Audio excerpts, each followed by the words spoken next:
Espírito, Espírito,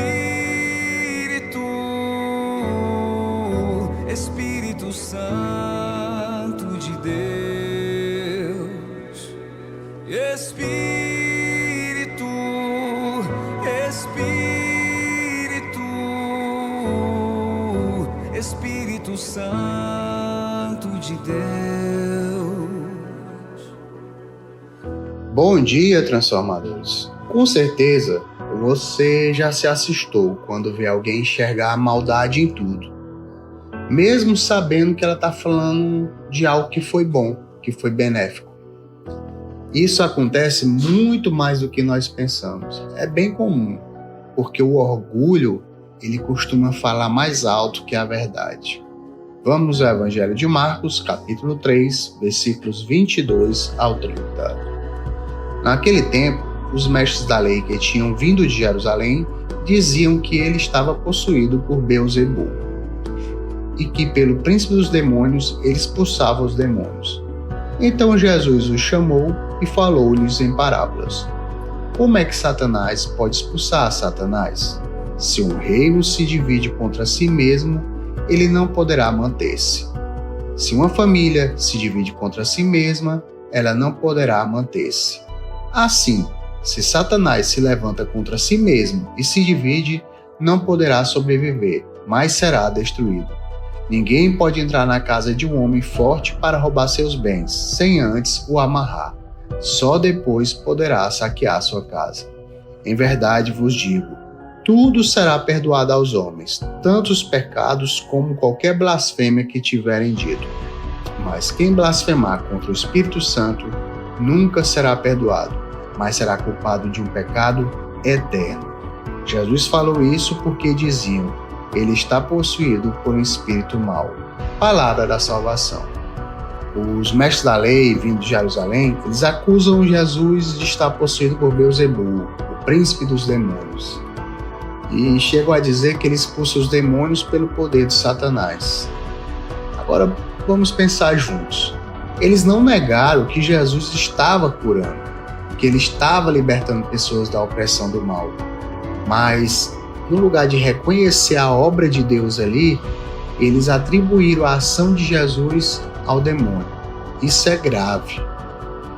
Mais do que uma crítica, é uma rejeição daquilo que é mais puro e divino. Eles olham para o Espírito Santo agindo em Jesus e recusam a aceitar. Por quê? Porque aceitar seria admitir estarem errados. Seria reconhecer que aquele carpinteiro de Nazaré, que tanto incomodava sua posição e privilégios, era de fato o Filho de Deus. Nós vemos logo que o problema dos mestres da lei é algo que, infelizmente, é tão comum: o orgulho humano. O orgulho, ele não apenas nos afasta de Deus, mas nos cega. Ele nos faz preferir acreditar em uma mentira que conforta do que aceitar uma verdade que exige mudança. Os mestres da lei, eles não estavam apenas cegos, eles estavam trancados por dentro, incapazes de reconhecer o bem diante deles. Isso nos leva a refletir sobre nós, porque o orgulho, ele pode nos impedir de enxergar o que Deus está fazendo. Mas será que às vezes não somos nós que rejeitamos a graça porque ela nos tira da zona de conforto? Pense bem. Na primeira leitura, nós vemos o tamanho do sacrifício de Cristo. Ele é o mediador de uma nova aliança. Não é mais o sangue de animais derramado no templo, mas o próprio sangue de Jesus, oferecido de uma vez por todas, que nos deu acesso à salvação. Nós devemos sempre ter isso em mente e entender isso, porque Jesus entrou no verdadeiro santuário, o céu, para interceder por nós. Ele ofereceu a si mesmo para destruir o pecado e nos deu a herança eterna. Mas para isso é preciso reconhecer que precisamos dessa salvação.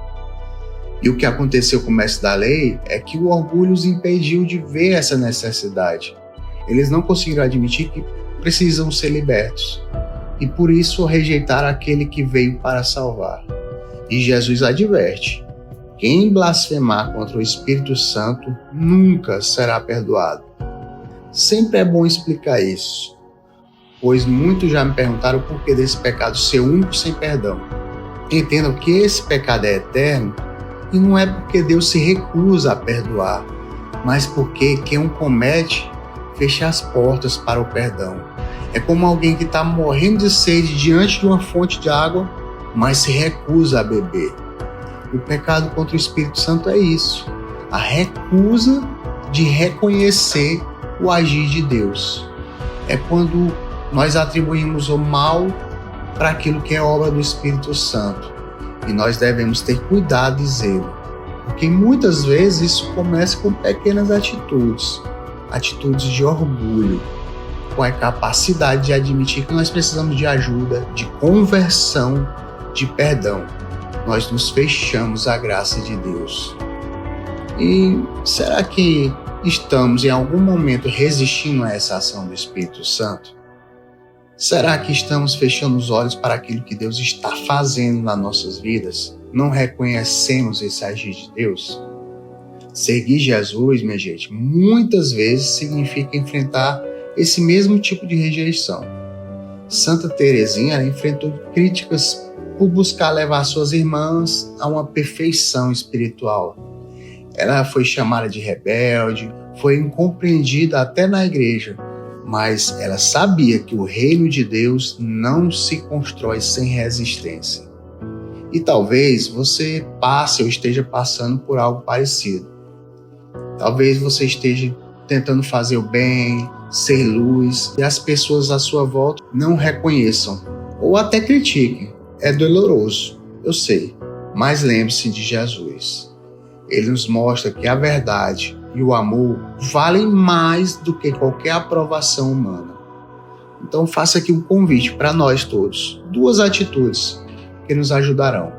1. Abra seu coração para o Espírito Santo. Permita que Ele te conduza, mesmo que isso signifique reconhecer sua fragilidade, suas fraquezas. Se entregue. 2. Persevere no bem, mesmo diante de qualquer crítica. O reino de Deus é construído por fortes, por aqueles que não desistem, que continuam amando, mesmo quando são incompreendidos. Transformadores. O mundo precisa de pessoas como vocês, pessoas que enxerguem com os olhos da fé, que reconheçam o agir de Deus e sejam sinais do seu amor. Cantemos ao Senhor um canto novo, como nos diz o Salmo de hoje, porque Ele faz prodígios.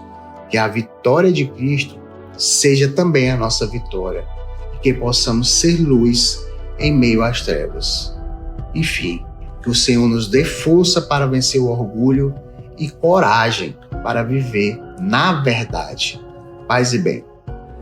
Vem controlar todo o meu ser.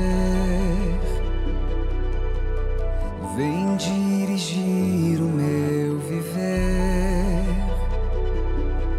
o meu pensar, o meu falar, o meu sentir, o meu agir. Espírito, Espírito, Espírito Santo.